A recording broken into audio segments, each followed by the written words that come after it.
सभी को नमस्कार। नलोपाख्यान की तीसरी कड़ी में हमने देखा कि राजा नल विकृत वेश में बाहुक सारथी के रूप में अयोध्या के राजा ऋतुपर्ण के यहाँ सेवा कर रहे हैं। दमयंती सैरंध्री के रूप में, प्रसादिका के रूप में चेदी देश की राजधानी में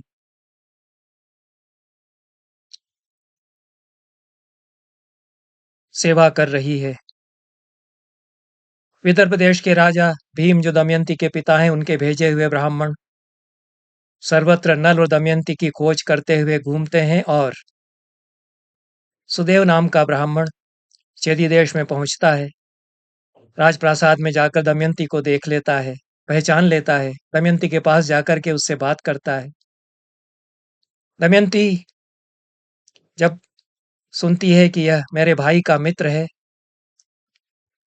तो वह स्मरण करके अपने माता पिता और अपने दोनों जुड़वां बेटी बेटों का रोने लगती है। दोनों बात करने लगते हैं। वर्षों के बाद अपने देश से आए हुए किसी व्यक्ति को, जो उसके भाई का मित्र भी था, दमयंती ने देखा। उसका दुख फूट पड़ता है। राजमाता को विदित होता है कि जो सैरंध्री हमारी सेवा में है और हमारी बेटी की सखी जैसी बन गई है, बहुत गुणी है, असाधारण महिला है, वह किसी ब्राह्मण से बात करके रो रही है। तो वे स्वयं चली आती हैं कि क्या हुआ, पूछने के लिए। तब सुदेव ब्राह्मण उनको बताता है कि यह वास्तव में सैरंध्री या दासी नहीं है, यह तो हमारी राजकुमारी है, भीम देश की राजकुमारी यह है। और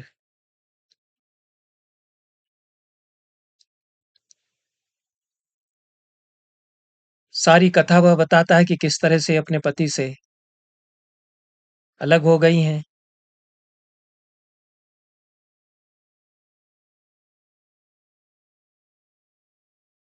उनको दमयंती का इस प्रकार से परिचय देता है और बताता है कि कैसे मैंने इनको तुरंत पहचान लिया, क्योंकि इनकी भौहों के बीच में एक तिल का चिन्ह है। तिल के लिए पिप्लु शब्द यहाँ आया है। अस्याश्चैव भ्रुवोर मध्य सहज पिप्लुरुत्तमः। जन्मजात एक चिन्ह इस इनकी भौहों के बीच में है। इनको देखता आया हूँ, इनके भाई का मित्र मैं हूँ, तो बचपन से मैं इनको देखता आया हूँ और उसको देख करके मैंने पहचान लिया। अस्या रूपेण सदृशी मानुषे मानुषी नेह विद्यते। ऐसी असाधारण रूपवती संसार में नहीं है, यह तो मैं जानता ही हूँ। और श्यामाया पद्मशंकाशो लक्षितो अंतर्हितो मया। यह तिल जो इनकी भौहों के बीच में है, इस समय ये बहुत अधिक साफ सफाई नहीं करती हैं, अलंकरण नहीं करती हैं, कुछ मलिन वेश में हैं, तो तिल को कुछ ढका हुआ लगता है। मैंने तो उसके चिन्ह को धुंधला ही पहचान लिया। श्यामा ये हैं। श्यामा शब्द का 2 बार प्रयोग कम से कम दमयंती के लिए नलोपाख्यान में हुआ है। श्यामा से अर्थ सांवली से नहीं लेना चाहिए, इस पर आगे कभी बात करेंगे। असाधारण जो महिला होती है उसके लिए श्यामा शब्द का प्रयोग होता है। पिपलू के अलग-अलग अर्थ किए गए हैं। मस्सा भी इसका कोश ग्रंथों में अर्थ बताया जाता है। तिल भी इसका अर्थ बताया जाता है। मेरे अनुसार यहाँ तिल से ही आशय लिया जाना चाहिए और उसके द्वारा पहचान लेता है सुदेव ब्राह्मण। और यह सुनकर के राजमाता ने दमयंती के मुख को खूब अच्छी तरह से धुलवाया, तो वह जो पिपलू का तिल का निशान है, वो और भी अधिक चमक करके दिखाई देने लगा। और समलेनापकृष्टेन पिप्लुस्तस्या विरोचत दमयन्त्यास्तदा व्यभ्रे नभसीव निशाकरः। अपकृष्ट हो जाने पर, मल के दूर कर दिए जाने पर, दमयंती के मुख पर वह पिपलू का चिन्ह आकाश में चंद्रमा जैसे चमकता है, उस प्रकार से चमक उठा। उस पिपलू को देख करके सुनंदा, जो सखी थी, राजमाता की पुत्री थी, राजकुमारी थी, वह तथा राजमाता दोनों रोने लगी और दमयंती को उन्होंने गले लगाया। राजमाता ने कहा कि तुम तो मेरी भतीजी हो, तुम मेरी बहन की बेटी हो। वे सब इतिहास बताती हैं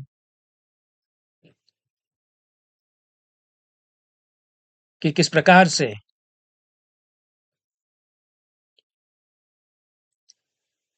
दशार्ण देश के राजा की हम दोनों बेटियां थी।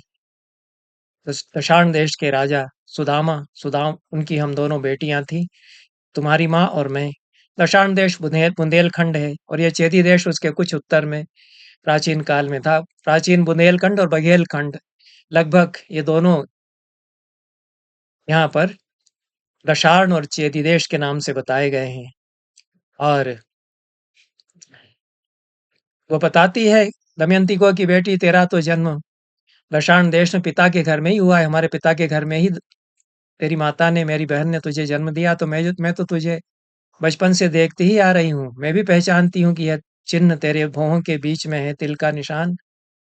पर बहुत समय से देखा नहीं तो मैं नहीं पहचान पाई। यह बड़ा कारुणिक मार्मिक प्रसंग है। परिवार के जन मिल जाते हैं, मौसी और बहनें मिल जाती हैं चैती देश में। यह सब जब हो जाता है तो राजमाता कहती हैं, मौसी जो दमयंती की है, कि तू चाहे तो यहीं रह। सारा जो कुछ हमारे पास है वह तेरा ही तो है। जैसी हमारी बेटी वैसी ही तू है, मेरी बहन की बेटी तू है। दमयंती ने प्रणाम किया अपनी मौसी को और कहा कि आपने मुझे इतनी अच्छी तरह से रखा इतने दिन, और यहाँ पर मैं रहती मेरे लिए तो और भी अधिक प्रसन्नता की बात होती। इतनी अच्छी तरह से मैं यहाँ रही हूँ, जब आपने पहचान लिया है तब यहाँ रहना तो और भी आनंददायक होता। पर अब मुझे अपने बेटी और बेटे की याद बहुत आ रही है। मेरे घर से, मेरे ननिहाल से ये आ गए मेरे भाई के मित्र सुदेव ब्राह्मण। तब मैं इनके साथ जाऊंगी। और मैंने यदि कुछ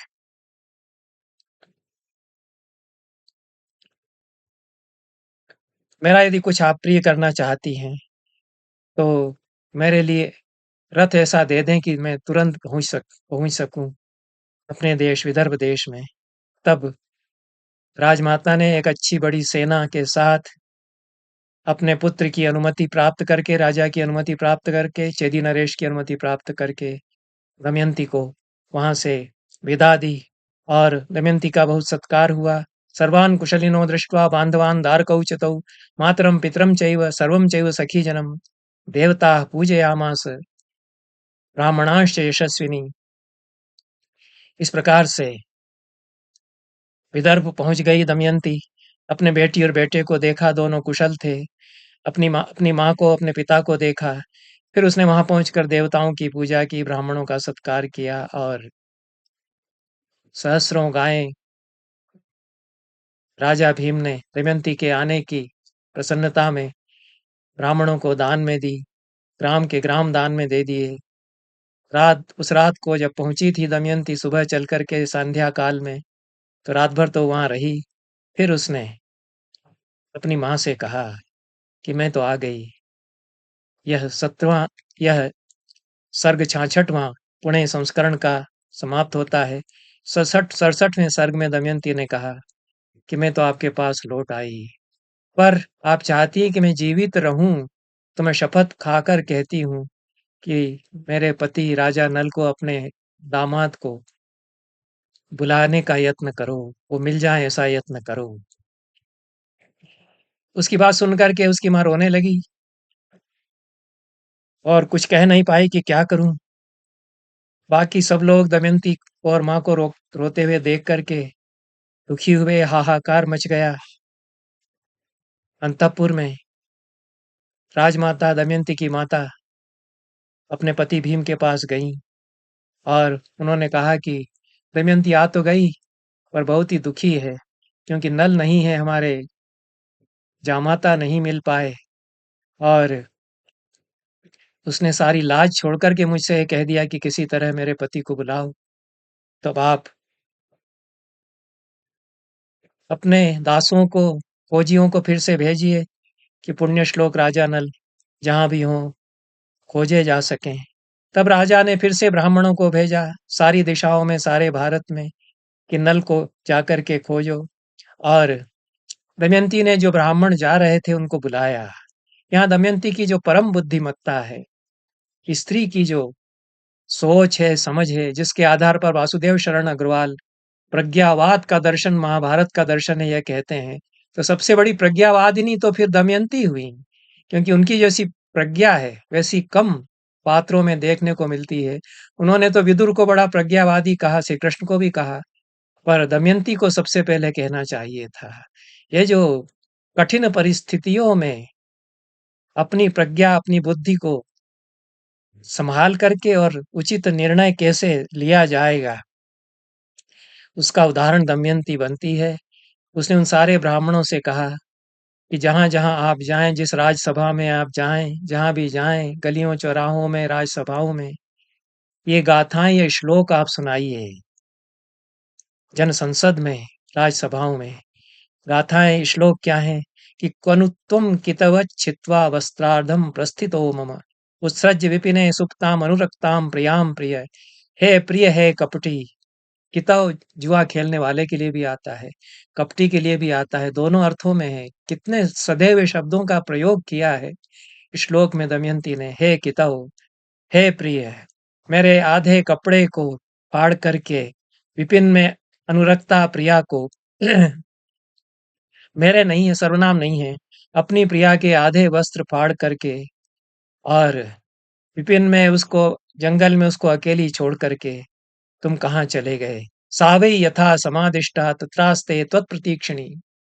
तुम जैसा उससे कह गए थे कि तुम रहना, जीवित रहना, तुम्हारी अभी भी वह प्रतीक्षा करती है, चल रही है, वही उसी आधे कपड़े को लपेटे हुए वह रहती है तुम्हारे लिए। वह रो रही है तुम्हारे शोक में। हे वीर, तुम कृपा करो उस पर और जवाब दो कि तुम कहाँ हो। एतदन्यच्च वक्तव्यम कृपाम कुर्याद् यथा मयि। यह सब वह कह रही है तुमसे और मेरे ऊपर कृपा करो वह कह रही है तुमसे। आगे उसमें सूक्ति है, भर्तव्या रक्षणीया च पत्नी ही पतिना सदा। जैसा मैंने कहा है कि इसमें अत्यंत समृद्ध संपन्न सुंदर प्रज्ञा से युक्त सूक्तियों का भी भंडार या नलोपाख्यान है। तो इस सूक्ति में दमयंती कहती है कि पति को अपनी पत्नी की सदैव रक्षा करनी चाहिए, भरण करना चाहिए। तन्नष्टमुपयम कस्मात् धर्मज्ञस्य सतस्तव। ये दोनों ही बातें कैसे नष्ट हो गई धर्म को जानने वाले आपके चरित्र में। आप तो इतने सानुक्रोश हैं, इतने दयालु करुणावान रहे हैं, प्राज्ञ हैं, कुलीन हैं, निरनुक्रोश या निष्ठुर आप कैसे हो गए मेरे भाग्य के संशय से। सकुरुष्व महेश्वास दयाम मयि नरर्षभ। हे नरश्रेष्ठ, हे नरों में ऋषभ, महेश्वास महाधनुर्धर, मेरे ऊपर दया करिए। आन ऋषिशम परो धर्मस्तत्व ही मैं श्रुतम। आपसे ही मैंने सुना है कि आन ऋषंश ही परम धर्म है, करुणा ही परम धर्म है। आन ऋषंशम परो धर्म, यह वाक्य महाभारत में 32 बार लगभग आता है। धर्म का स्वरूप, करुणा में धर्म का स्वरूप है।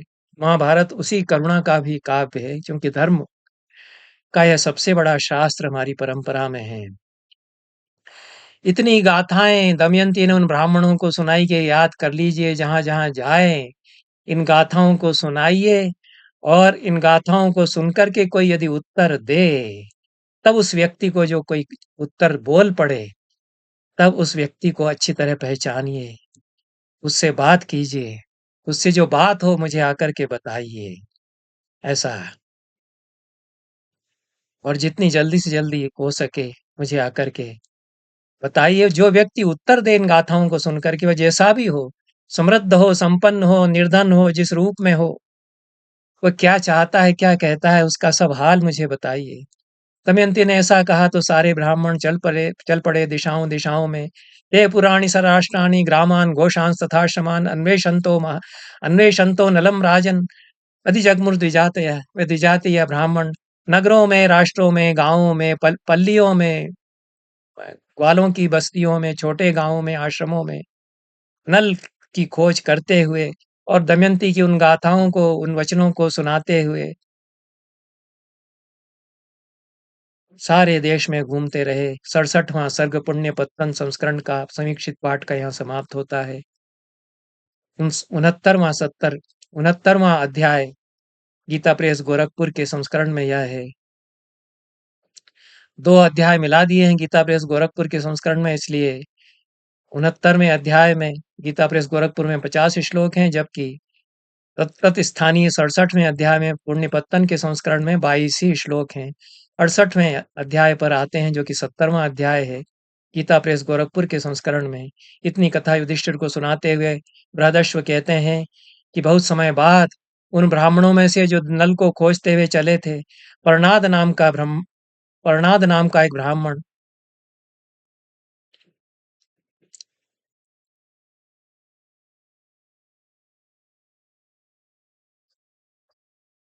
अयोध्या पहुंचा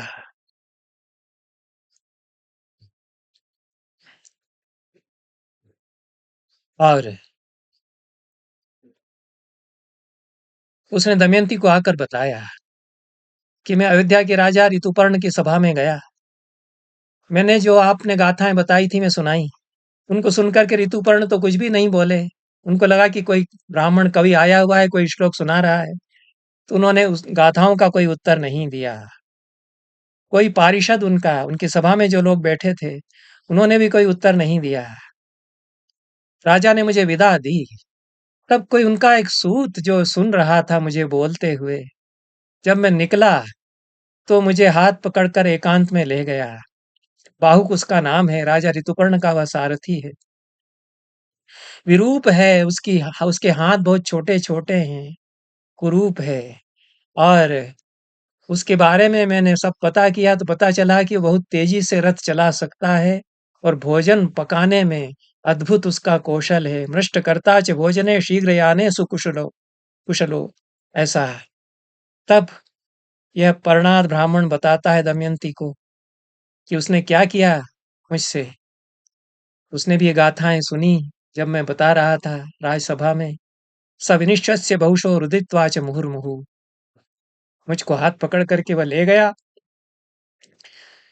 सांस भर करके सांस छोड़ करके लंबी, बार बार रो रो करके और मुझसे कुशल पूछ करके उसने फिर कहा कि जिस किसी ने तुम्हें ये गाथाएं बताई हैं उससे मिलो तो उससे यह कहना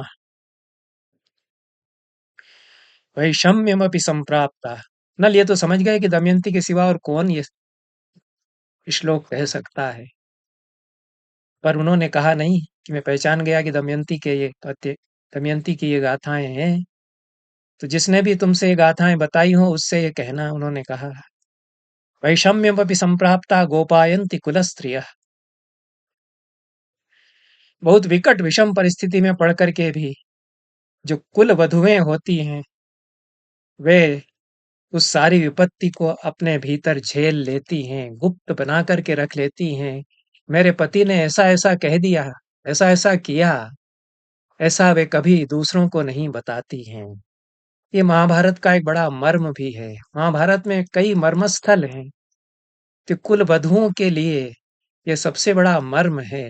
सारे भारतीय साहित्य में, सारी भारतीय परंपरा में स्त्री के लिए जो सबसे बड़ा मर्म वाक्य है वह भी यह है कि कितनी विपत्तियां झेल ले अपनी ससुराल में पतिगृह में रह कर के महिला, लेकिन बाहर जाकर के वह क्या क्या मैंने झेला नहीं बताती है, उसको अपने ही भीतर दबा लेती है।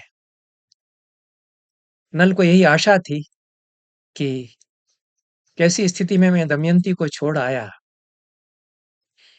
यह कहीं बाहर जाकर के वो नहीं बताएंगी।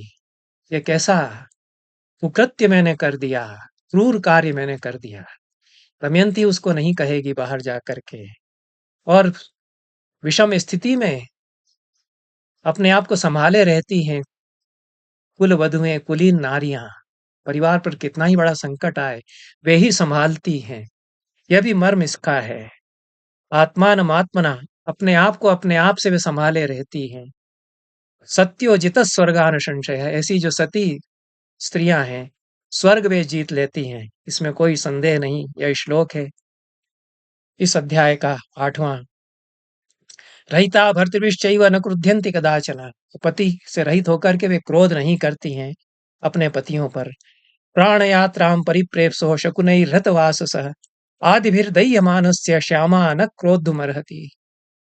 प्राण यात्रा चाहते हुए, अपनी पत्नी की प्राण यात्रा चाहते हुए, अपनी स्वयं की प्राण यात्रा, जीवन बचाना चाहते हुए, शकुनैर्हतवाससः, जिसके कपड़े चिड़िए पक्षी उड़ा करके रथ करके ले गए, हरण करके ले गए, जो आदि से जल रहा था, मन के रोग से, मनोरोग से जो जला जा रहा था। नल भी पहचानते हैं कि मेरे भीतर कोई कली है जो मुझसे करवा रहा है, वह कली ही मेरी मनोव्याधि है। आदि शब्द मनोरोग के लिए आता है, व्याधि शब्द शारीरिक रोग के लिए आता है, इसलिए आदि शब्द का प्रयोग नल ने किया है। आदि से जलते हुए उस व्यक्ति के प्रति, यह नहीं कहा कि मैं नल हूं, मैं जवाब दे रहा हूं। जिस किसी ने श्लोक भेजे हैं उसको ये उत्तर दे दो कि यही उत्तर हो सकता है। और श्यामा, यहाँ दूसरी बार दमयंती के लिए श्यामा शब्द कहा गया, उस पर कभी बात करूंगा। वह क्रोध न करे ऐसे अपने पति के लिए। तीसरी बार फिर अगले श्लोक में श्यामा आया है। सत्कृता असत्कृता वापि पतिम दृष्ट्वा तथागतम भ्रष्ट राज्यम श्रियाहीनम श्यामा न क्रोद्धुमर्हसि। उसने सत्कार किया या सत्कार नहीं किया, अच्छा किया या बुरा किया, उसी स्थिति में अपने पति को जान करके, जो कि राज्य से भ्रष्ट था, श्री से रहित था, लक्ष्मी से च्युत हो चुका था, वह श्यामा उस पर क्रोध न करे।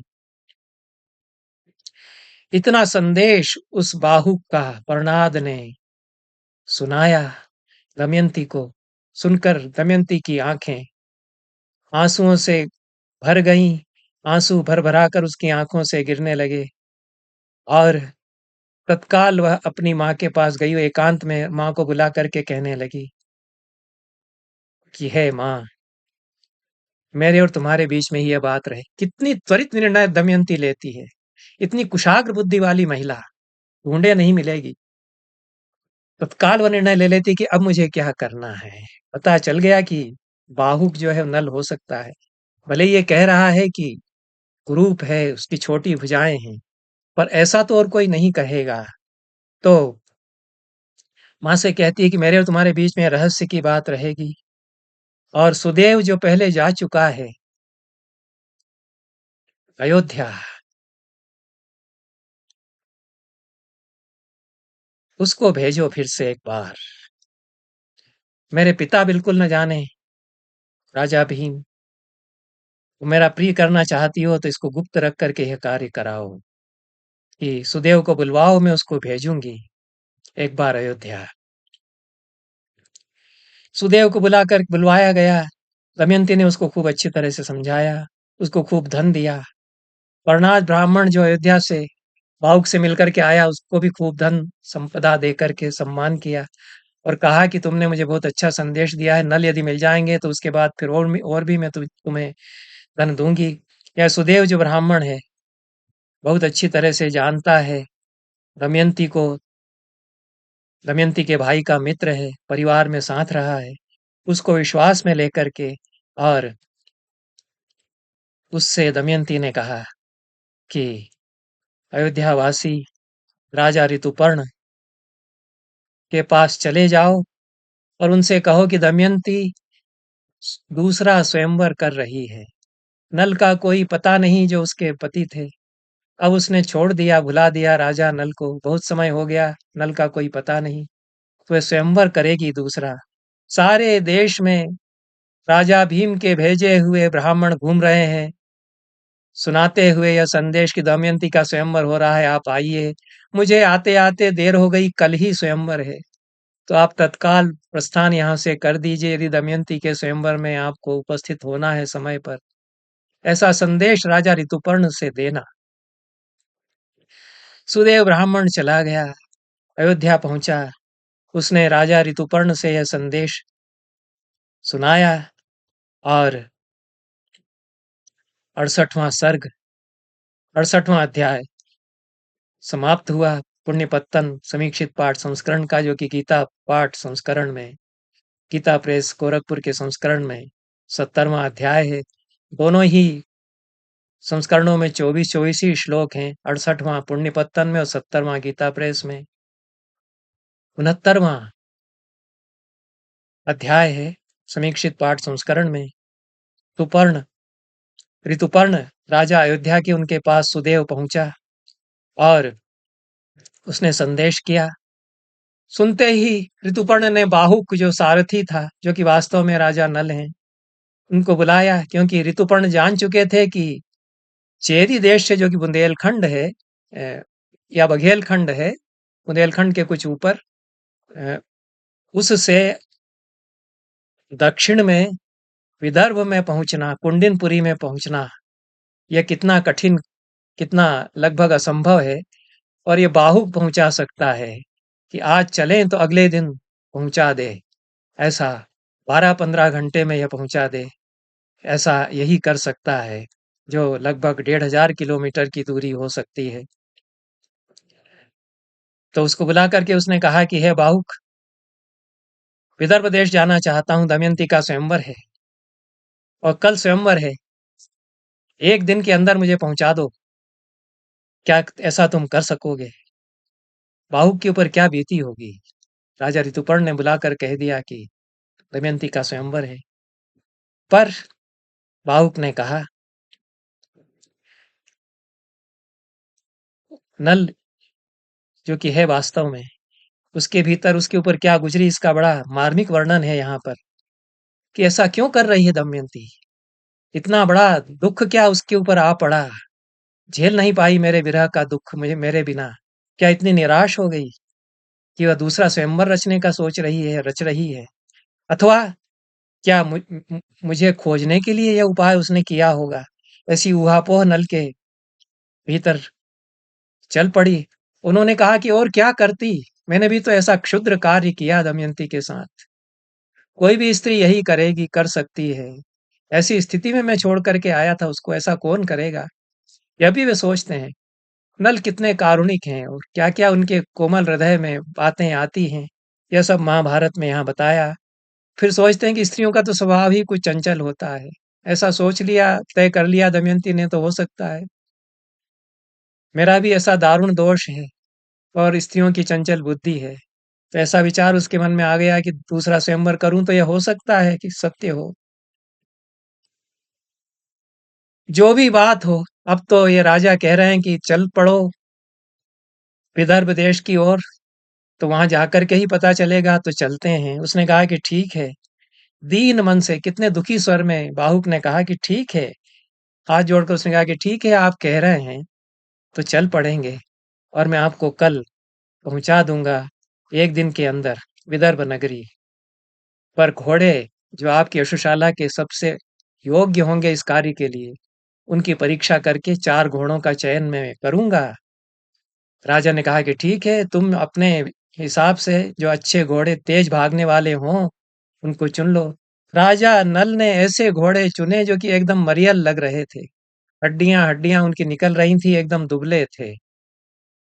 राजा नल अश्वविद्या जान बाहुक जिनको यहाँ कहा जा रहा है, वो अश्वविद्या जानते थे। 4 ऐसे घोड़े वो लेकर के आए और ऋतुपर्ण तो हड़बड़ी में थे। वो बाहर आकर के उन्होंने देखा कि ऐसे मरियल घोड़ों को ये लेकर के आया है। तो उन्होंने बाहुक से कहा कि ये क्या किया? ये तो कितनी दूर जाकर के रास्ते में ही ना कहीं मरमरा जाएं, ऐसे घोड़े तुम लेकर के आए हो। तो बाहुक ने कहा कि आपको जो अच्छे लगे वो चुन लीजिए, लेकिन फिर मेरा दायित्व तो नहीं होगा। मैंने तो इन्हीं घोड़ों को सबसे अच्छे धावक समझ करके और चुना है। ऋतुपर्ण जानते थे कि अश्वविद्या तो यही जानता है। तो उन्होंने कहा कि नहीं भाई, जैसा तुमको ठीक लगे करो। ये घोड़े अगर ठीक हैं तुम्हारी दृष्टि से तो इन्हीं को जोतो और चलो, लेकिन चल पड़ो। तो राजा ऋतुपर्ण ने जो दूसरा सारथी था, ये भी इसमें विचित्र संयोग है कि वार्ष्णेय जो राजा नल का सारथी रहा था, वह भी अयोध्या में सारथी का कार्य कर रहा है और अभी तक वह पहचान नहीं पाया कि ये बाहुक जो है नल हो सकता है। उसको भी कहा कि तुम भी साथ चलो, 2 रहेंगे, जैसे 2 ड्राइवर रखते हैं लंबी यात्रा में कार से यदि जाते हैं। तो उसको भी राजा ऋतुपर्ण ने बिठा लिया और बाहुक को सारथी का काम देकर के कहा कि जैसे घोड़े तुमको ठीक लगे लेकर के चलो, लेकिन हमको तो एक दिन के भीतर पहुंचना है, कल तो स्वयंवर वहां हो जाएगा। तो चल पड़े। यहाँ पर यह जो 69वां सर्ग है, उसमें बाहुक जो है वह रथ हाँकता हुआ चल पड़ता है। अब जैसे ही रथ चलता है, वार्ष्णेय तो कभी उस रथ पर बैठा ही नहीं था जिसको बाहुक चलाता था राजा ऋतुपर्ण के लिए। तो जैसे ही रथ चला और रथ थोड़ा आगे बढ़ा तो वार्ष्णेय जो नल का सारथी रहा था उसको लगा कि ऐसा रथ तो राजा नल ही केवल चलाते हैं। और जो आवाज होती है राजा नल के चलने पर, जैसा घोष होता है मेघ गर्जन के समान, वैसा घोष इसका हो रहा है। तो ये सारथी है कौन और इसने कहाँ से ऐसी रथचर्या सीख ली। रथघोषं तु तं श्रुत्वा हयसंग्रहणं च तत् वार्ष्णेयश्चिन्तयामास बाहुकस्य हयज्ञताम्। रथ के उस चलने की आवाज को और बाहुक ने जिन 4 घोड़ों को चुना था, उनके चुनाव को देख करके वार्ष्णेय ने सोचा कि ये तो अश्वविद्या में बहुत निपुण है और नल के सिवा इतना निपुण तो और कोई नहीं है। घोड़े की जो इसकी पहचान है, वार्ष्णेय चूंकि रह चुका था राजा नल के साथ, तो वो जानता था कि ऐसे घोड़े नल ही चुनेंगे। तो ये उसको उसके मन में ये तर्क वितर्क करने लगा कि ये है कौन। और शालिहोत्रोथ किम नु स्याद हया नाम कुल तत्वविद। शालिहोत्र अश्व विद्या को कहते हैं। शालिहोत्र पर ग्रंथ मिलते हैं प्राचीन संस्कृत में अश्व विद्या पर। ये शालिहोत्र का जानकार है। कुल परंपरा से इसको अश्व विद्या शालिहोत्र शास्त्र मिला हुआ है। कोई मनुष्य का रूप धारण करके कोई ऐसा ऋषि जो शालिहोत्र का परम ज्ञाता है, ऐसा आ गया है। और ऐसा तो नहीं कि राजा नल ही स्वयं ऐसा रूप बना करके आ गए हों, ऐसी शंका उसको होने लगती है। लेकिन कुछ कह तो नहीं सकता है। अपिचेदम वयस्तुल्य मत्स्य मन्य नलस्य च। वह कहता है कि जितनी उम्र इसकी लग रही है, राजा नल की भी उतनी ही उम्र है। पर रूप तो इसका ऐसा लग रहा है कि महावीर स्वरूप परम तेजस्वी राजा नल ऐसे तो नहीं हो सकते हैं। लेकिन बड़े महात्मा लोग रूप बदल करके विपत्ति के समय धरती पर विचरण करते रह सकते हैं। हो सकता है राजा नल ही यह हो। मेरी मति तो कुछ काम नहीं कर रही है। ऐसा वह सोचता है वार्ष्णेय। यहाँ पर जो है वार्ष्णेय उस बाहुक की जो रथचर्या है उसको देख देख करके प्रमुदित होता है कि ऐसा रथ का चलाना केवल नल में मैंने देखा, उनसे थोड़ा बहुत मैंने सीखा। प्रमुदित होता रहता है और सोचता रहता है। यहीं पर 69वां सर्ग पुण्य पत्तन संस्करण का समाप्त होता है। 71वां गीता प्रेस गोरखपुर का। पुण्य पत्तन संस्करण में 34 श्लोक हैं, गीता प्रेस गोरखपुर के संस्करण में 36 श्लोक हैं। इस अध्याय में 70वां अध्याय, उस पर हम आते हैं। कई नदियां पर्वत नाले वन और सरोवर इनको लांघते हुए बड़ी तेजी से रथ भागा जा रहा था। बाहुक जिसको हाँक रहा था, तेज हवा में राजा ऋतुपर्ण का जो उत्तरीय था वह फिसल करके हवा में उड़ गया।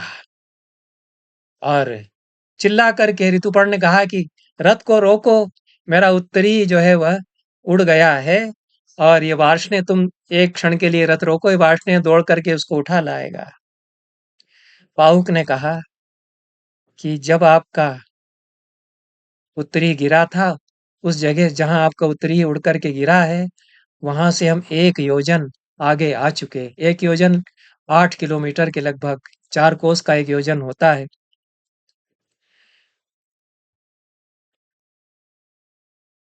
राजा ऋतुपर्ण ने मान लिया कि हाँ, जितनी तेजी से रथ चल रहा है, यह कुछ मिनट में तो हम 8 किलोमीटर आगे आ गए। यह जो बहुत तेज चलने वाला वाहन आज हो सकता है, उसकी गति से रथ चल रहा था। तो ये कितने किलोमीटर पर आवर की स्पीड से चल रहा है, आप अनुमान कर सकते हैं कि एक मिनट के अंदर वह 8 किलोमीटर चल चुका है। तब ऋतुपर्ण ने कहा कि ये तो मैंने मान लिया कि 1 योजन क्षणांश में तुम पार कर गए, लेकिन है सूत, कुछ विद्या हम भी जानते हैं। राजा ऋतुपर्ण को थोड़ा लगा कि ये तो अ, ऐसा अद्भुत ज्ञानी है रथचर्या का कि मैं इसके सामने अपने आप को हीन अनुभव कर रहा हूँ। तो मैं भी बता दूंगा कि एक विद्या ऐसी है जो तुम बिल्कुल नहीं जान सकते, वह मेरे पास है। तो उसने कहा कि है सूत, गणित विद्या में मेरा भी बल देख लो। उमापि सूत पश्यत्वम संख्याने परमम बलम। गिनती कैलकुलेशन में, गणित विद्या में मेरा भी परम बल तुम देख लो। सर्वः सर्वं न जानाति सर्वज्ञो नास्ति कश्चन। ये भी बड़ी सुंदर सूक्ति है। सब लोग सब कुछ नहीं जानते। सर्वः सर्वं न जानाति, तो सर्वज्ञो नास्ति कश्चन, सर्वज्ञ कोई नहीं है। यही मैं भी मानता हूँ कि इस दृष्टि से सारी विद्याएं कोई नहीं जानता है, चाहे बुद्ध हो चाहे महावीर हो। सर्वज्ञता का वहां अलग अर्थ है। जहां तक मैं समझता हूं, उनको संसार की सारी विद्याओं का ज्ञाता कोई मानता रहे तो वो उसकी अपनी समझ है कि वो तो आइंस्टीन की थ्योरी भी जानते हैं, बोशेन थ्योरी भी जानते थे गौतम बुद्ध, लेकिन वह सर्वज्ञता वो वाली वहां नहीं है जो बुद्ध को सर्वज्ञ सर्वज्ञ सुगतो बुद्ध पर्यायों में ही गिना दिया है। इसलिए यही परम सत्य है कि हर आदमी हर कुछ नहीं जानता है, चाहे वह ईश्वर का ही अवतार क्यों न हो। इसलिए सर्वज्ञ कोई धरती पर नहीं है, यह महाभारत कहता है। नैकत्र परिनिष्ठास्ति ज्ञानस्य पुरुषे। ज्ञान पर किसी का कोई एकाधिकार नहीं है, एकाधिपत्य नहीं हो सकता है। किसी ने ठेका नहीं लिया है कि सारी विद्याएं उसी के पास रहेंगी। ऐसा थोड़ा जो आहत हो गए थे ऋतुपर्ण, उसके कारण उन्होंने कहा कि मेरा भी तुम देख लो कि कौशल किसी विद्या में ऐसा है। तो उसने कहा कि देखो रोको, ये जो बहेड़े का पेड़ है इसमें कितने पत्ते हैं, कितने फल नीचे गिरे हुए हैं और कितने फल इसमें लगे हुए हैं, ये कुछ ही क्षणों में गिन करके मैं बता सकता हूँ। गिन के वो तुरंत बता देते हैं कि जो धरती पर गिरे हुए हैं वो 101 फल नीचे गिरे हुए हैं, पत्ते और फल 101 नीचे गिरे हुए हैं, और 5 करोड़ पत्ते इस बहेड़े के पेड़ में हैं, और 2095 फल सारी शाखाओं में कुल मिलाकर इस बहेड़े के विभितक जो है, अर्र बहेड़ा आंवला जो त्रिफला में एक द्रव्य डाला जाता है उसका यह पेड़ है। विभितक या बहेड़ा उसको कहते हैं। इसमें आभ्याम फल सहस्रे द्वे पंचोनम शतमेव च, 2095 इसमें फल हैं। बाहुक ने रथ रोक लिया था, वो तुरंत कूद करके उतरा और उसने कहा कि अब तो मैं गिनूंगा, गिन करके पता लगाऊंगा कि आप ठीक कह रहे हैं या नहीं। तब ऋतुपर्ण घबराए कि कहाँ हम फंस गए। उन्होंने कहा कि भैया तुमको पहुंचाना है हमको 1 दिन के अंदर, बाद में कभी होता रहेगा हमारा तुम्हारा ये जो स्पर्धा है, ये गिनने का काम अभी रहने दो। बाहुक ने कहा कि नहीं, आपने 2095 फल बताए हैं ऊपर और लेकिन 101 बताए हैं नीचे गिरे हुए, तो नीचे गिरे हुए तो कम से कम मैं गिनूंगा तुरंत, ताकि मुझे विश्वास हो जाए कि आपको गणित विद्या ऐसी आती है कि आप कुछ ही क्षणों में कैलकुलेशन ऐसा कर सकते हैं। तो तते गणिते राजन विद्यते न परोक्षता। गणित आपको साक्षात्कार जैसे होता है, तो इतनी जल्दी आप गणना कर लेते हैं। तो मैं तो आपके सामने गिनूंगा नीचे गिरे हुए फल, आपके देखते देखते मैं गिनूंगा। और ये वार्ष्णेय लगाम संभाल ले थोड़ी देर के लिए। मुहूर्त में वार्ष्णेय और अश्विन यच्छतु वाजी नाम। एक मुहूर्त के लिए हाथ में पकड़े रहे लगाम वार्ष्णेय इन घोड़ों की। खूब समझाते रहे ऋतुपर्ण कि कृपा करो और चल पड़ो अब यहाँ से, लेकिन भावुक ने कहा कि नहीं, आप यदि बहुत हड़बड़ी है तो वार्ष्णेय के साथ चले जाइए, मैं तो यहीं रुक करके 101 हैं कि नहीं ये गिनूंगा, और आपको जाना हो आप चले जाइए। ऋतुपर्ण ने कहा कि ठीक है, इसके जैसा तो कोई सारथी हो नहीं सकता, ठीक है एक मुहूर्त रुक लेंगे। एक मुहूर्त लगभग 24 मिनट होता है, लेकिन थोड़े से समय के लिए ही यहाँ आता है। 101 फल गिनने में कितना समय लगेगा। ऋतुपर्ण ने कहा कि हे हय कोविद, हयो हय विद्या के जानकार महाराज, आपसे बड़ा कोई नहीं है इस विद्या का, मान लिया, और मैं आपकी शरण में हूँ, मेरा विघ्न दूर कीजिए, जो कहोगे मैं करूंगा। आपको गिनना हो गिन लीजिए, लेकिन फिर हमें पहुंचाइए जल्दी। अनिच्छा से राजा ने कहा कि ठीक है फिर गिन ही लो। तो गिन लिया बाहुक ने, 101 जो फल निकले। अत्यद्भुत मिदम राजन दृष्टवा नस्मिते बलम। हे राजन, मैंने तुम्हारा अत्यद्भुत, बड़ी अद्भुत तुम्हारा बल या शक्ति तुम्हारी देखी, और मैं सीखना चाहता हूँ ये गणित विद्या तुमसे। अभी तुम मुझे गणित विद्या सिखा दो। और अक्षरधय ऋतुपर्ण ने कहा कि मैं तो जुए की विद्या भी जानता, अक्षरधय, जो द्यूत खेलने की कला है, उसका भी मैं परम ज्ञाता हूँ, और गणित का भी मैं परम ज्ञाता हूँ। गणित और पासे फेंकने में कुछ परस्पर संबंध है कि कितने संख्या, उसमें संख्या लिखी होती थी पासों पर, तो कौन सी संख्या, जिसे ताश खेलने में जो गणित अच्छा जानते हैं वो निपुण हो सकते हैं। तो गणित से इसका संबंध जुड़ा हुआ है, तो गणित का बड़ा एक्सपर्ट विशारद है, और अक्षरधय, अक्ष का भी, अक्ष विद्या का, जुए खेलने की विद्या का भी ये बड़ा मर्मज्ञ है। तो भावुक ने कहा कि मुझे अक्ष विद्या और गणित विद्या दे दीजिए, और अश्वहृदय, अश्व विद्या का सारा मर्म मैं आपको देता हूँ। भावुक के ऐसा कहने पर ऋतुपर्ण को चूंकि जल्दी थी, उसने कहा कि ये हम एक दूसरे की विद्याएं एक दूसरे से एक्सचेंज करेंगे। मैं तुमको अक्षरधय और गणित विद्या दूंगा, और अश्व विद्या तुम मुझे सिखाओगे, पर अभी तो हमको पहुंचना है। यह निक्षेप रहेगा अश्वहृदय तुम्हारे पास, और गणित विद्या मैं तुमको सिखा देता हूँ। अभी तो चलो यहाँ से। इस प्रकार से राजा ऋतुपर्ण ने कहा कि यह गणित विद्या मैंने तुमको अभी दी। ऐसा कह के उसके कुछ मंत्र उन्होंने चलते चलते उनको बताए होंगे। जब वो अक्षरधय गणित विद्या उनको प्रदान करने लगे, तब राजा नल के शरीर में, जो कि बाहुक थे, जो कलयुग जल रहा था। दमयंती ने भी शाप दिया था कि जिसने ऐसा मति भ्रम किया है राजा नल के लिए, वह जलेगा अग्नि में। और इधर जो कर्कोटक नाग ने डस लिया था राजा नल को, और बाहुक के रूप में परिवर्तित उसने कर दिया था उनका रूप। उसने भी कहा था कि मेरा जो विष आपके शरीर में गया है वो आपको क्षति नहीं पहुंचाएगा, लेकिन जो कली आपके भीतर निवास कर रहा है उसको जलाता रहेगा। तो इतने समय से, इतने महीने बीत गए, कलयुग तो भीतर ही भीतर उनके जल रहा था, लेकिन निकल नहीं रहा था कि अभी भी इसका हित मैं करूंगा। लेकिन जब गणित विद्या और अक्ष विद्या भी आ गई राजा नल के पास, जो कि बाहुक हैं यहाँ पर, तो कलयुग जो है तड़पता हुआ बाहर निकल गया उनकी काया से, और उसके विष से राजा नल मुक्त हुए।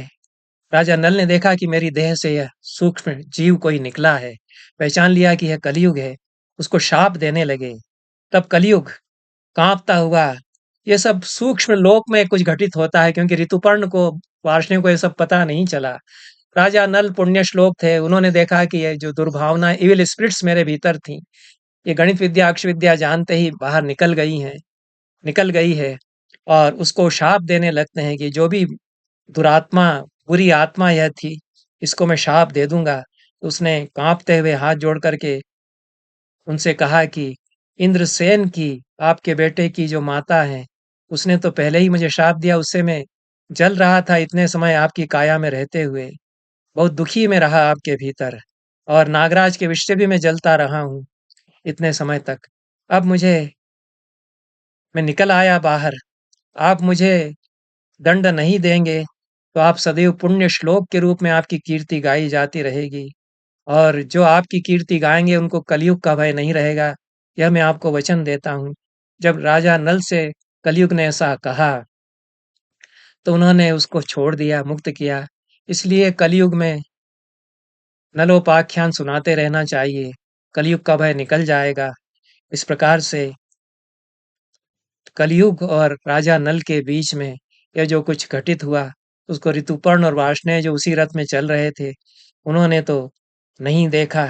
और उस बहेड़े के पेड़ के नीचे, जहाँ कलयुग निकला था नल की काया से, वह निंदित माना गया कि कलयुग ने फिर उस पेड़ का आश्रय लिया, तो बहेड़े का पेड़ जो है वह निंदित माना जाता है, उसकी छाया में नहीं बैठना चाहिए, ऐसा कहा गया। इसमें कोई विज्ञान होगा तो जो आयुर्वेद के लोग हैं, वनस्पति शास्त्र के, वो अन्वेषण करेंगे। बहेड़ा तो बड़ी औषधि मानी जाती है। इस प्रकार से नल अब प्रसन्न हो गए, उनके भीतर जो कुछ भी ग्लानि, पाप का भाव, पाप बोध था, वह मुक्त हुआ। उन्होंने जान लिया कि कलयुग मेरे भीतर था, अब इससे मैं मुक्त हुआ। कलयुग की जो दुरात्माएं हैं, बुरी आत्माएं हैं, उनको मैंने त्याग दिया, मैंने ये विद्या सीख ली है। प्रसन्न होकर के बहुत तेजी से वे रथ हाँकते रहे, गतज्वर हो गए, कली से विमुक्त होकर के केवल रूप उनका रहा। रूप अपने वास्तविक सहज रूप में राजा नल बाहुक की काया के भीतर आ गए। यह 70वें अध्याय में यहाँ तक कहा गया है। 39 श्लोक इसमें हैं। गीता प्रेस गोरखपुर के संस्करण में यह 72वां अध्याय है और 43 श्लोक है। 4 श्लोक ज़्यादा हैं। 2 श्लोक, 3 श्लोक, 4 श्लोक हर अध्याय में ज़्यादा हैं गीता प्रेस गोरखपुर के अध्यायों में। 71वां अध्याय पुण्य पत्तन संस्करण का है। उसमें सुबह या दोपहर में चले थे, सांझ होते-होते ही पहुँच गए। राजा भीम की नगरी कुंडिनपुरी में विदर्भ देश में ये लोग राजा ऋतुपर्ण, उनका सारथी का काम कर रहे राजा नल जो कि बाहुक हैं, यहाँ पर छद्मनाम में, और वार्ष्णेय सारथी। कुंडिनपुरी में रथ ने प्रवेश किया। दूर से उस रथ की आवाज जब सुनाई देने लगी, दमयंती ने सुनकर के दमयंती ने सोचा कि इस तरह का स्वर तो राजा नल के ही रथ का हो सकता है। यह मेघ गंभीर निस्वन जलदागम में बारिश होने पर वर्षा के आरंभ में जो काले बादल घुमड़ कर गरजते हैं, वैसा यह स्वर रथ का, रथ के चलने की गड़गड़ाहट, ऐसा अन्य किसी का स्वर नहीं हो सकता है। और जिस तरह से मेरे राजमहल के जो मोर हैं, इसको मेघों की गड़गड़ाहट सुनकर के और कूकने लग गए, जिस तरह से मेरी अश्वशाला के जो रय हैं, जो रथ वार्ष्णेय लेकर के आया था निषद देश से, दमयंती ने इंद्रसेन और इंद्रसेना को जिस रथ में चढ़ा करके भेजा था, वह रथ और उसके घोड़े तो यही हैं। तो ये घोड़े जिस तरह से विकल होकर के हिनहिनाने लगे अपने मालिक को पहचान करके, तो उससे तो लगता है कि इस रथ को चलाने वाले मेरे पति नल ही हो सकते हैं, ऐसा दमयंती सोचती है। मेरा चित्त प्रसन्न हो रहा है इस रथ के निर्घोष को सुनकर के।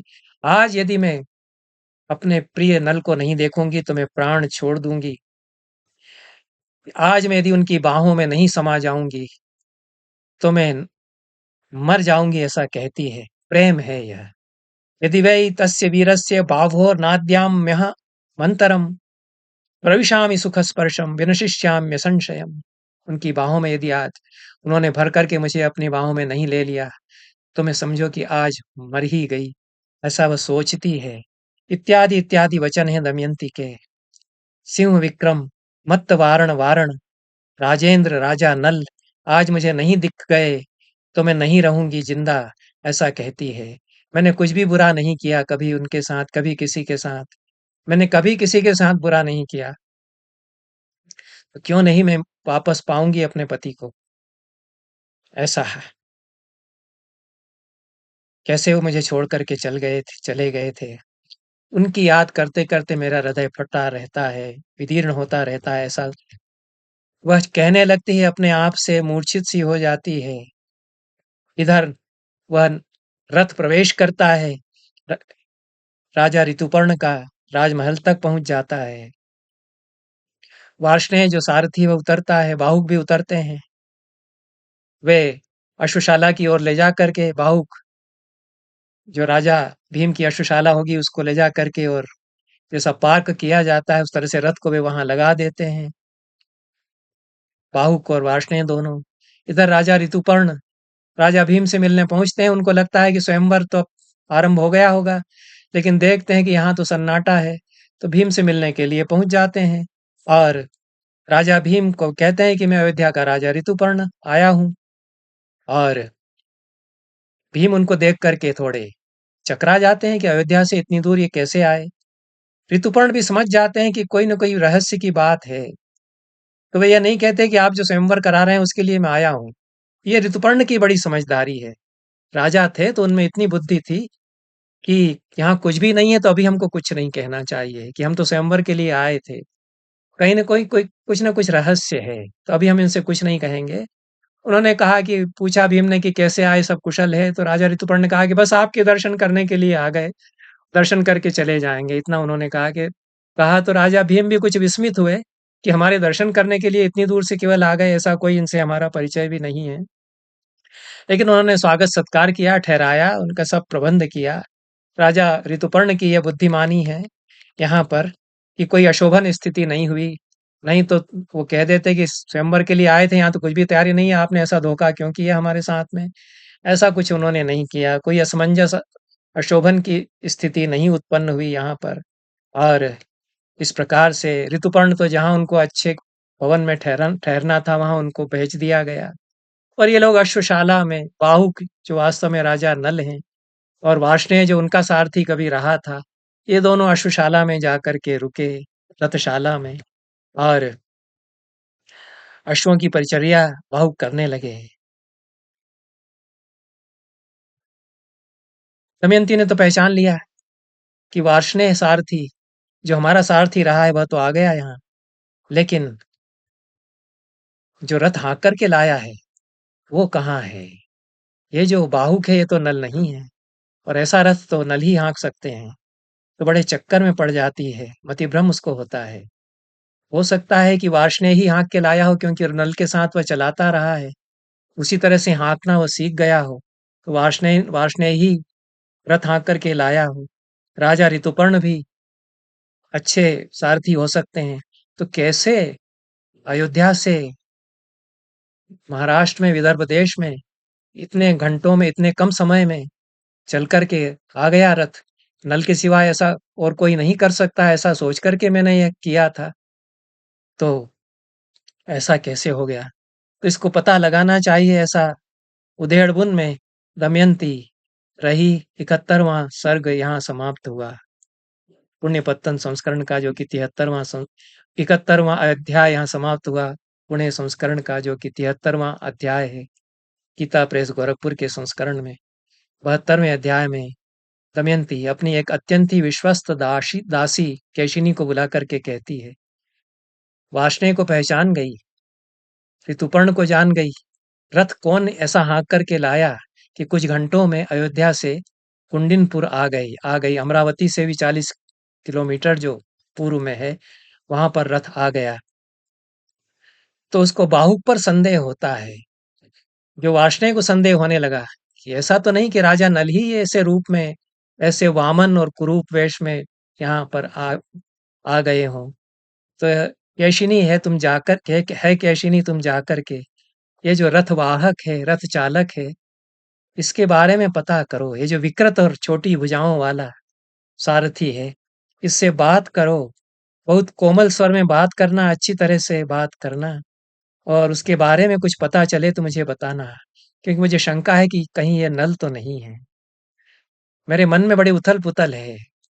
मैं मनस्तुष्टि करना चाहती हूँ, कन्फर्म करना चाहती हूँ कि कहीं ये नल तो नहीं है।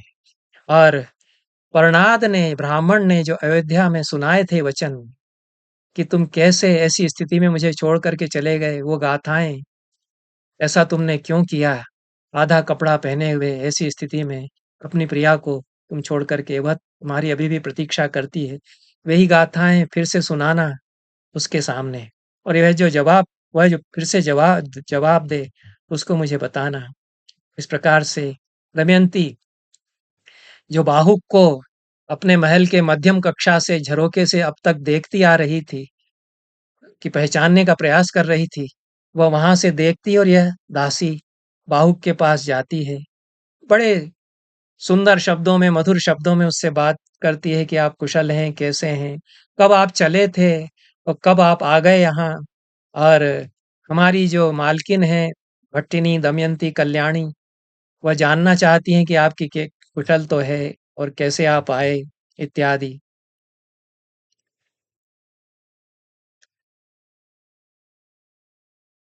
बाहुक बताता है कि हम लोगों को कल ही पता चला कि दमयंती का स्वयंवर हो रहा है। मेरे स्वामी राजा ऋतुपर्ण ने कहा कि एक दिन के अंदर पहुंचा दो। तो हम लोग कल चले थे और यहाँ पर मेरे स्वामी ने सुना कि कल स्वयंवर होने वाला है, तो हम लोग आज चले थे और आज सायंकाल यहाँ आ गए हैं। और शतयोजन याई, जो सैकड़ों योजन चल सकते हैं, ऐसे घोड़ों को जोत करके हम लोग चल पड़े वहां से। इस प्रकार से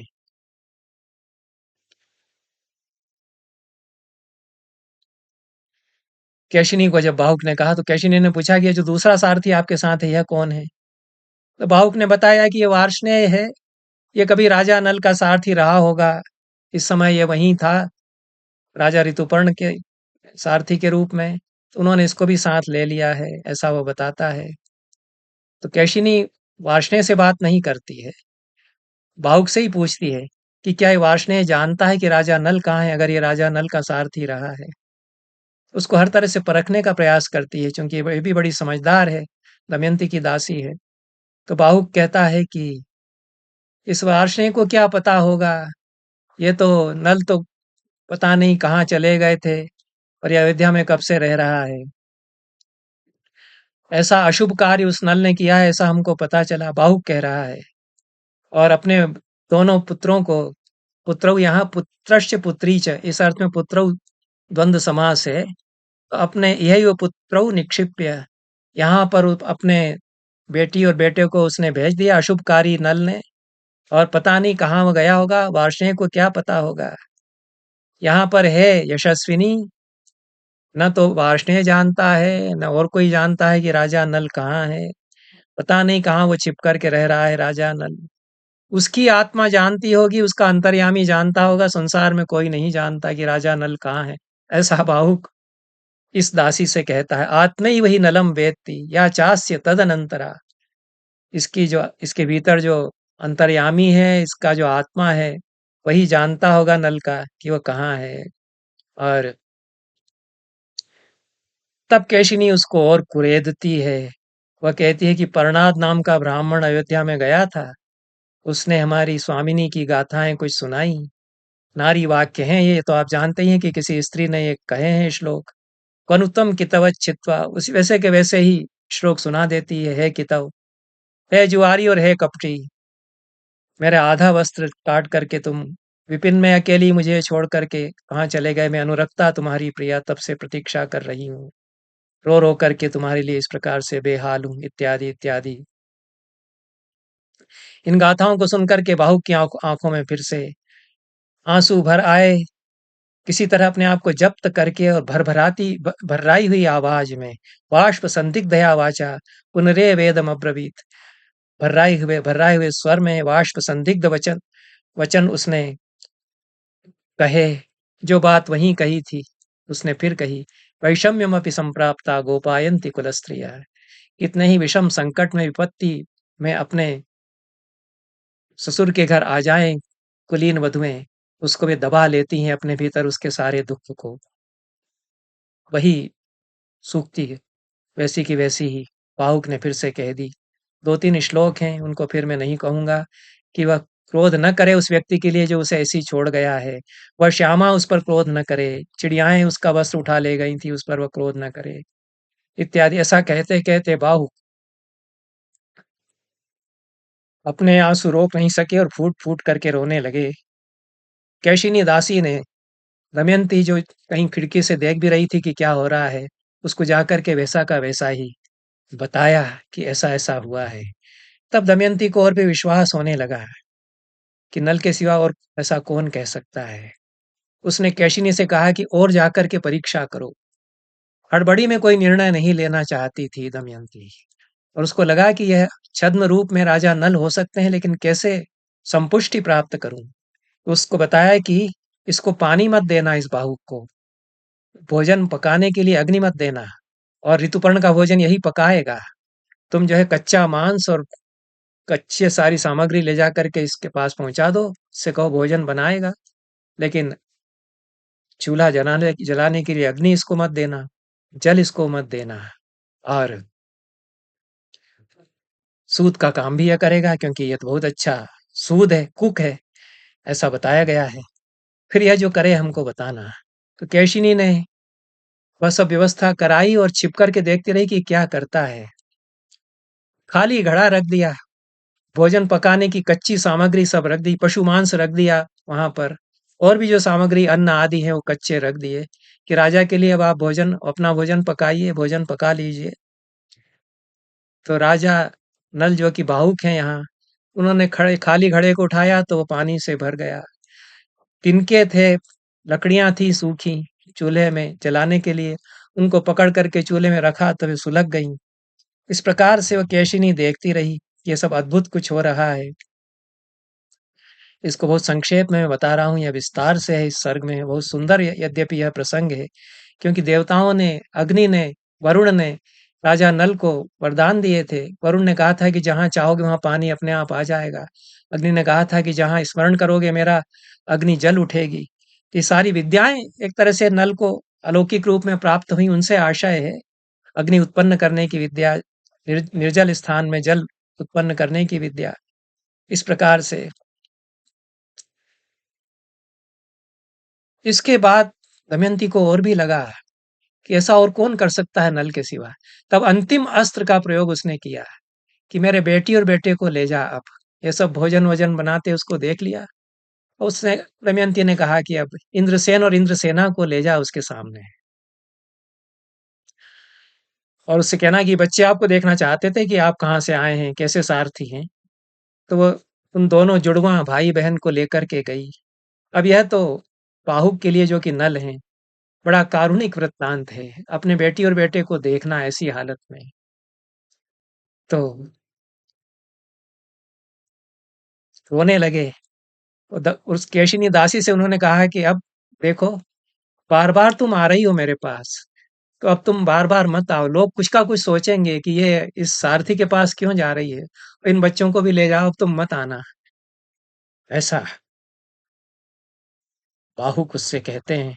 यह 73वां अध्याय पुण्य पत्तन संस्करण का और 75वां गीता प्रेस गोरखपुर के संस्करण का।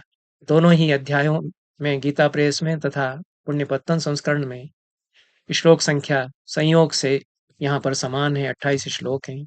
74वां अध्याय आरंभ होता है उसके पास। अब दमयंती को विश्वास हो जाता है कि नल के सिवा यह बाहुक और कोई हो ही नहीं सकता है।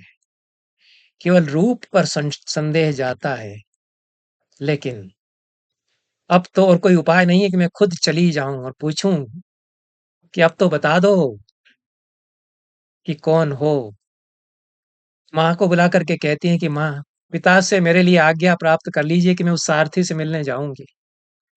तब माँ ने अब जाकर के अपने पति को भी विश्वास में लिया कि देखो, हमारी बेटी को संदेह था कि अयोध्या में रह रहे हैं नल छद्म वेश में, इसके नाते इसने झूठी स्वयंवर की खबर अयोध्या भेजी, इसलिए राजा ऋतुपर्ण यहाँ आ गए हैं। अब ये उस सारथी से मिलना चाह रही है। दमयंती कितनी बुद्धिमती है, कितनी प्रज्ञावती है। तुरंत हड़बड़ा करके नहीं पहुंच गई बाहुक के पास, यह कहने की अब बता दो। माता से कहा कि पिता से आज्ञा मेरे लिए ले लीजिए कि मैं उस सारथी से अब मिलने जाऊंगी। ये जो कुलीन वधुओं का आचरण है कि बाहुक जो कि यदि नल नहीं है तो पर पुरुष है, अश्वशाला में रुका हुआ है, उससे मिलने ये कुलवधु ऐसे कैसे जाएगी? माता पिता की आज्ञा लेकर के और वो बाहुक से मिलने चली जाती है। राजा भीम भी समझ जाते हैं कि दमयंती इतनी बुद्धिमती है हमारी बेटी, सोच समझ करके यह सब कर रही है। तो उन्होंने जहां बाहुक ठहरा हुआ था अश्वशाला में या अश्वशाला के पास किसी कोठरी में, वहां जाने की अनुमति दे दी। बाहुक के पास पहुंच गई दमयंती। ततः काषाय वसना जटिला मलपंकिनी दमयंती महाराज बाहुकम वाक्यम अब्रवीत। कषाय वसन पहने हुए, उलझे हुए केश वाली, मलिन वस्त्र, मलिन देह वाली बाहुक के पास पहुंच करके उसने कहा कि हे बाहुक, मुझे सोई हुई अकेली छोड़ करके जाने वाले उस पुरुष को क्या तुमने देखा? निरपराध अपनी पत्नी को छोड़ करके जो चला गया था पुरुष, उसको क्या तुमने देखा? नल को छोड़ करके, राजा पुण्यश्लोक नल को छोड़ करके ऐसा और कौन कर सकता था, तुम ही बताओ। क्या अपराध था उस स्त्री का जिसको छोड़, ऐसी स्थिति में छोड़ करके राजा नल चले गए, जिनका मैंने स्वयंवर में देवताओं के सामने वर्ण किया था। उन देवताओं का क्या यह वज्रपात हुआ, कोप हुआ मेरे भीतर की मुझे ऐसी स्थिति में छोड़ करके वे चले गए, तुम ही मुझे बता दो। ऐसा कहते कहते शोकार्त होकर दमयंती रोने लगी और राजा नल जो कि भावुक हैं, उनको भी लगा कि अब यह कहने से क्या अर्थ रहा कि मैं नल नहीं हूं। उन्होंने कहा कि ठीक है दमयंती, तुमने पहचान लिया। अब मैं भी तुमसे कह रहा हूं कि कलयुग मेरे भीतर था, उसके शाप से मैं जल रहा था, मेरी मति भ्रष्ट हो गई थी, उसके कारण मैंने यह सब किया। ऐसी स्थिति में तुम्हें छोड़ करके चला गया। वह मेरे भीतर तुम्हारे शाप से जलता रहा इतने समय, अब वह निकल गया है। और मैं भी तुम्हारे पास अब पहुँच गया। मैंने सुना कि तुम तो स्वयंवर कर रही हो अपना, तो ठीक है, मुझे तुमसे अब क्या लेना-देना है, मैं तो सारथी की तरह से आया हूँ, सारथी का काम करता रहूँगा। तुम स्वयंवर कर रही हो, स्वयंवर कर लो। ऐसा नल ने कहा। उन्होंने बताया कि यहाँ तो संदेश अयोध्या में मिला था हमारे राजा ऋतुपर्ण को कि सारी पृथ्वी में भीम के भेजे हुए राजा भीम के भेजे हुए दूत विचरण कर रहे हैं कि स्वयंवर हो रहा है। तो तुम्हारा तो स्वयंवर हो रहा है, कल स्वयंवर आरंभ हो जाएगा तुम्हारा। तो ठीक है, तुम ऐसा कर रही हो तो ऐसा कर लो। दमयंती पर क्या बीती होगी जब राजा नल ने ऐसा उससे कह दिया। पुरुष क्या कह सकता है, स्त्री पर क्या बीतती है, यह इस कथा से सामने आता है। दमयंती कांपने लगी, थोड़ा डरी कि पता नहीं इन्होंने ऐसा सोच लिया है तो परित्याग करेंगे, जैसे राम ने सीता से कह दिया था कि जहां जाना हो चली जाओ, तुमने ऐसा रावण के यहाँ रही हो तो मैं कैसे तुम्हें रखूं। पर ये नल दमयंती थे, ये राम सीता भी नहीं है। इनका प्रेम कितना है। नल के मन में वास्तव में ऐसी बात नहीं थी। उन्होंने बहुत निराशा में कह दिया था कि ठीक है, तुम ऐसा कर रही हो तो करो। दमयंती ने कहा कि कैसे आपने सोच लिया कि मैं ऐसा ऐसी ऐसी पाप बुद्धि मेरी हो जाएगी और मैं दूसरा स्वयंवर करूंगी। देवताओं को छोड़कर मैंने आपको वरा है। ये सारे जो ब्राह्मण थे, गाथाएं गाते हुए मैंने भेजे थे। झूठी खबर स्वयंवर की मैंने केवल अयोध्या के राजा के पास भेजी थी, वो आपके लिए भेजी थी। और कहीं कोई स्वयंवर नहीं, कहीं कोई तैयारी नहीं, कहीं कोई किसी अन्य राजा से कहने नहीं गया। ये सब योजना मेरी थी। मैंने ऐसा किया आपके लिए, आपको फिर से पाने के लिए। तो नल को मानना चाहिए कि दमयंती ऐसी परम बुद्धिमती, वह उसको फिर से पाने के लिए ऐसा कर सकती है जो कि अन्य कोई स्त्री शायद न कर सकती होती, न कर सकी। मैं सब देवताओं को साक्ष्य लेकर के कहती हूँ कि मैंने अन्य किसी पुरुष के बारे में कभी नहीं सोचा। जिन देवताओं ने आपको और मुझे आशीर्वाद दिया था वे जाने इस प्रकार से, वे साक्षी हों कि मैंने आपको सोच छोड़ करके अन्य किसी के बारे में कुछ नहीं सोचा। तो यह तो फिर दिव्य वाणी का अभिप्राय यहाँ लाया जाता है। पुरुषवाद की दृष्टि से कुछ बातें जोड़ी जाती हैं कि देवताओं का वचन फिर वहां गूंजा, आकाशवाणी हुई और हे राजा नल, दमयंती ने तुमको पाने के लिए ये उपाय किया था, ऐसा देवता कहते हैं। और इस प्रकार से नल और दमयंती मिल जाते हैं और राजा भीम को पता चलता है कि ये बाहुक ही राजा नल है। और करकोटक नाग के दिए हुए वस्त्र को राजा नल धारण करते हैं, जिसको धारण करने से पुनः अपने स्वरूप में उनको प्रकट हो जाना था, वे अपने वास्तविक स्वरूप में आ जाते हैं। नल और दमयंती एक दूसरे को फिर से प्राप्त करते हैं और एक दूसरे से अपना दुख बांटते हैं।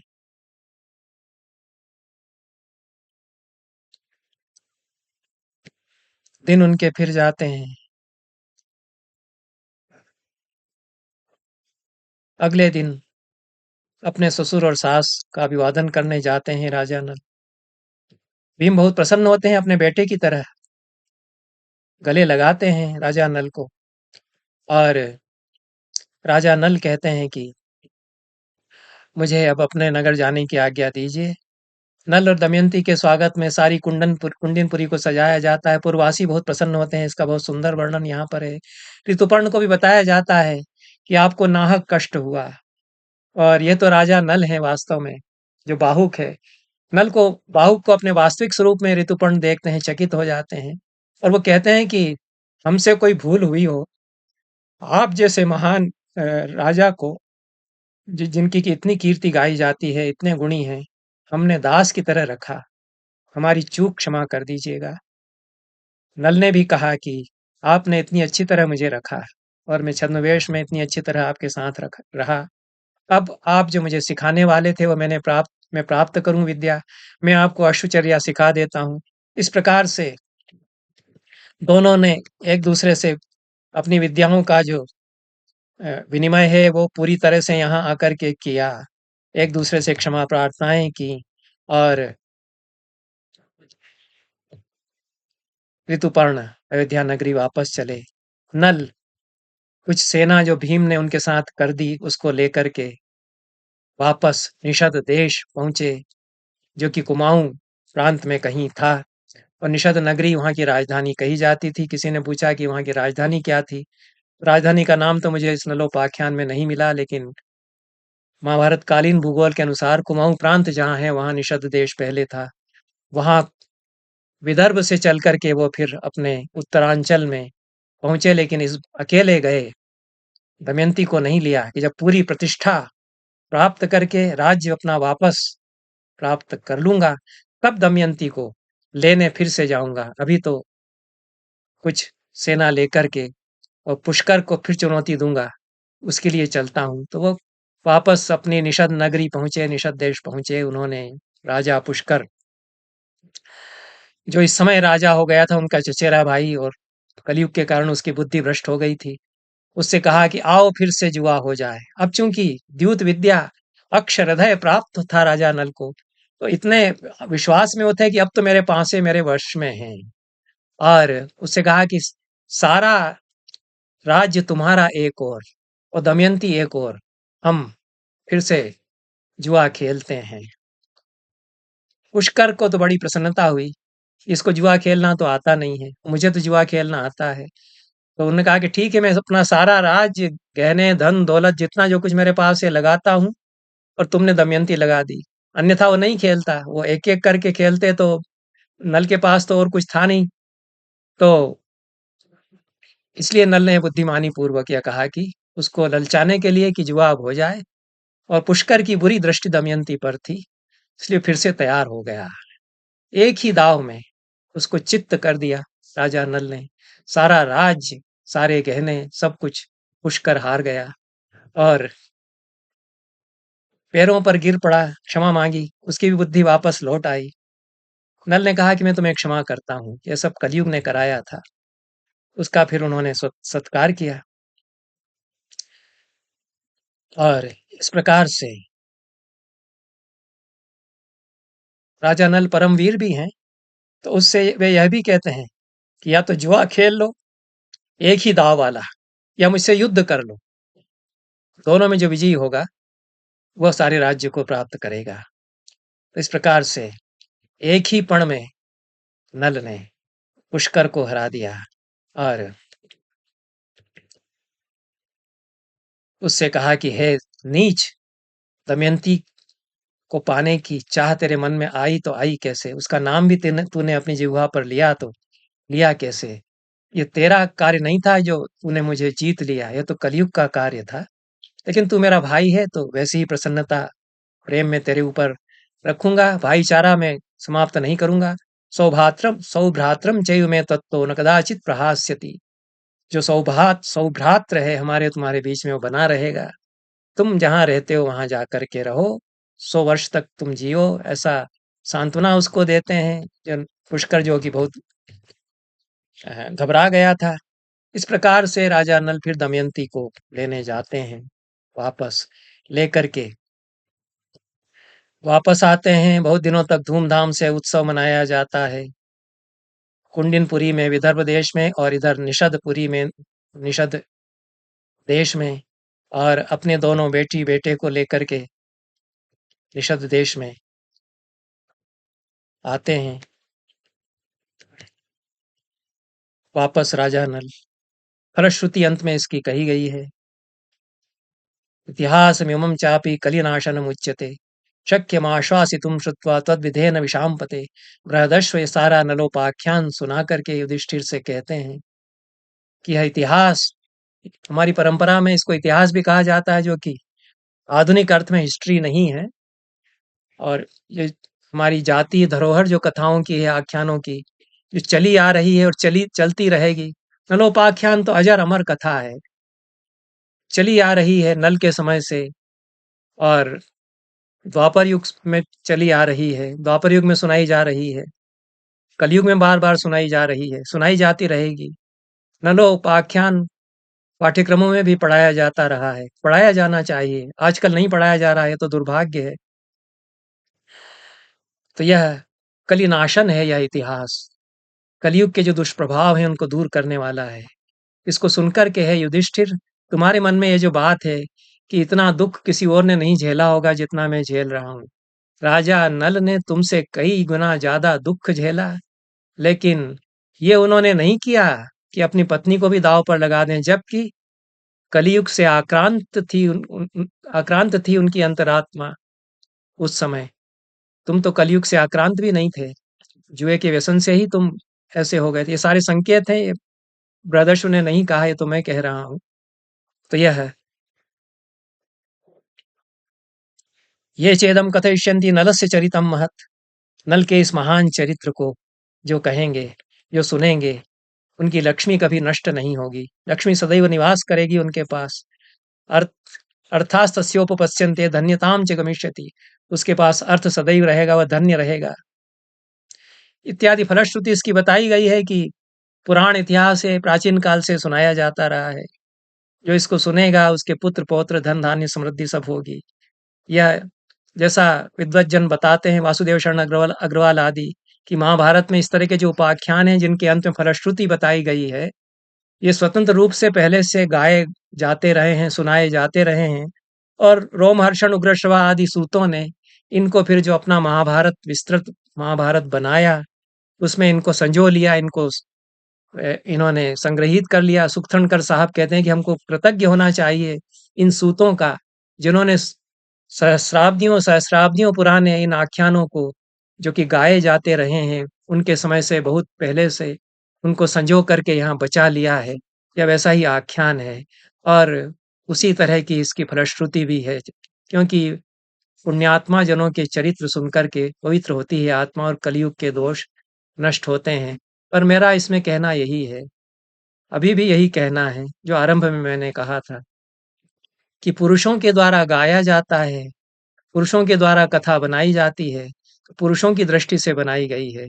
मेरा मानना यही है कि यह नल से कहीं ज़्यादा बड़ी कथा दमयंती की है। जो कुछ इसमें अद्भुत, रमणीय, मनोहर, सुंदर होता है, वह सब तो प्रायः दमयंती के कारण है। तो पुण्य श्लोको नलो राजा, यही सब गाया जाता रहता है।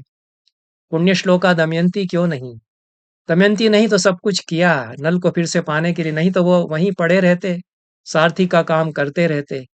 फिर सारा जो उसने इतना अद्भुत योजना का प्रपंच रचा और अपने पति को फिर से प्राप्त कर लिया, उसने अपना धैर्य विवेक नहीं खोया। ऐसी स्थिति में जबकि उसको अर्धवस्त्र संवीत, अर्धनग्न उसको घने वन में, घोर वन में छोड़ कर के नल चले गए, तब भी दमयंती ने अपने विवेक, अपनी प्रज्ञा से अपनी रक्षा की, अंततः अपने पति को भी पाया। तो दमयंती जैसी स्त्री तो इतिहास में दुर्लभ है, अद्भुत नारी वह है, क्योंकि अन्य किस नारी से उसकी तुलना की जाए, इतने घनघोर विपत्ति में पढ़ कर के भी जो अपने आप को बचाए रह सकती है। इसलिए दमयंती का गुणगान इसको मैं मानता हूँ। और जिन्होंने पुरुष की दृष्टि से इस पूरी कथा को रचा है, उसकी बजाय दमयंती की दृष्टि से इसकी कथा को रचा जाना चाहिए। इसलिए मैंने कथा शकुंतला की नाम से नाटक लिखा, कि शकुंतला की दृष्टि से कथा, जो कोई पहले शकुंतला थी, महाभारत काल से भी पहले, उसकी कथा मैं नाटक में कहूँगा, वह मैंने लिखा। और दमयंती नाम से भी नाटक मैंने लिखा, कि दमयंती की दृष्टि से पूरी कथा प्रस्तुत की जाए, दमयंती क्या थी यह बताया जाए। या नहीं कि उसके चरित्र की साक्षी देने के लिए देवताओं को देववाणी करना पड़े, क्या जरूरत दमयंती को? नल को कहना पड़ेगा कि नहीं, तुम परम साध्वी हो, मुझे कोई प्रमाण की आवश्यकता नहीं, मैं तुमको जानता हूँ। तब दमयंती की पहचान ऐसी होगी। तो दमयंती नाटक जो है वह वी कारंत ने उसको राष्ट्रीय नाट्य विद्यालय में मेरा अभिनीत कराया। जब वो मैसूर रंगायन में थे, तब उन्होंने कई बार उसका अभिनय कराया।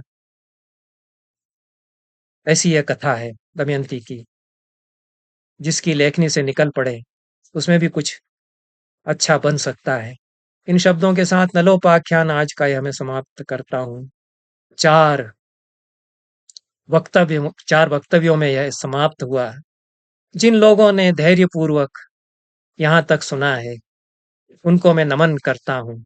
मैं भी धन्य हुआ यदि उन सब ने धैर्यपूर्वक चारों वक्तव्य सुने हैं, क्योंकि जैसी इसकी फलश्रुति बताई जाती रही है, उस फलश्रुति के अनुसार तो इसको सुनना परम पुण्य का कार्य है। इसको कहना भी परम पुण्य का कार्य है। बहुत-बहुत धन्यवाद। सभी को नमस्कार।